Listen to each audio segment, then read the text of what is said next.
So it's been a long day on the trail. We're cruising a little bit, spread out a little bit, rewarded with the nice sunset off in the distance. And I just wanted to comment that I had a lot of apprehension before about whether this would be too rough or, you know, sand would be too deep. Basically just if this was something in Ocotillo Wells to do with my Subaru that made sense and that was within the car's, you know, reasonable limits. And I can safely say after driving here for a day that it is. This is definitely a place to come to increase your confidence in your Subaru's ability and your driving ability in all types of terrain. I'm gonna have to shift a second here.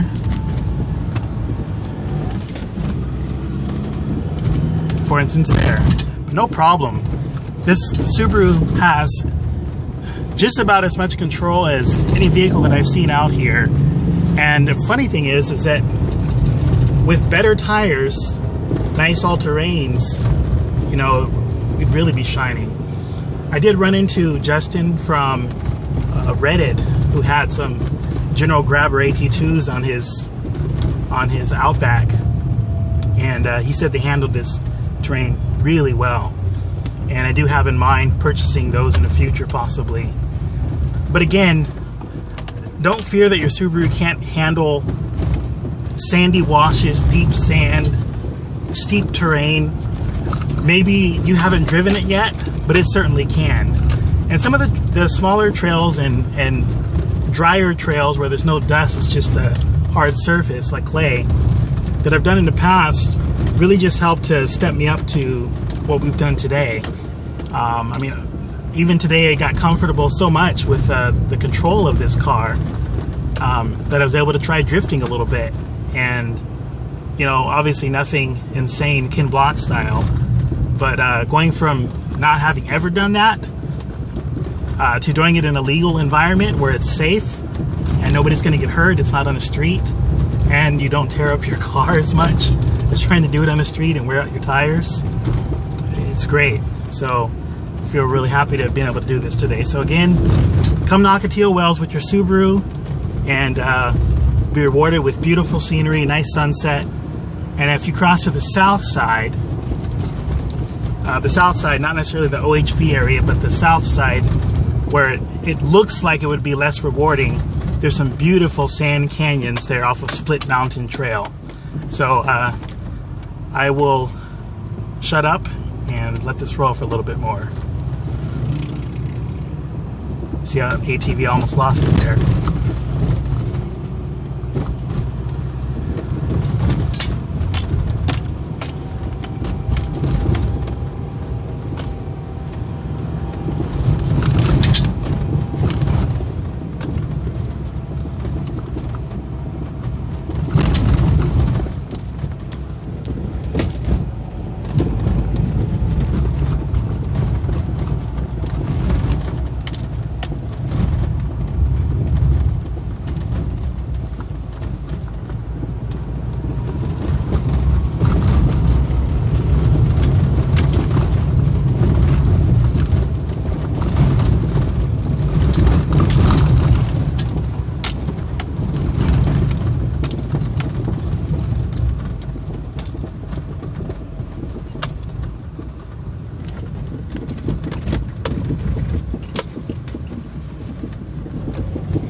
drive this last little bit of road before we head back to camp and have some dinner. So again, this is Pole Line Road. It's pretty straight, sandy road, just headed back to the main road, 78. And we've done some challenging stuff, but this is a really nice finish to our day. I think all of us are very pleased with our vehicles, and including my friend Luke in a Tacoma up front. This is his first time taking his Tacoma out with some modifications. And then there's a 2014 Forester. It's not an XT. And then this is a 2004 Forester XT with a manual transmission. The Forester in front is a CVT transmission, and then the Tacoma up there is a 5-speed manual. So it's been a good day, and we'll catch up with you soon.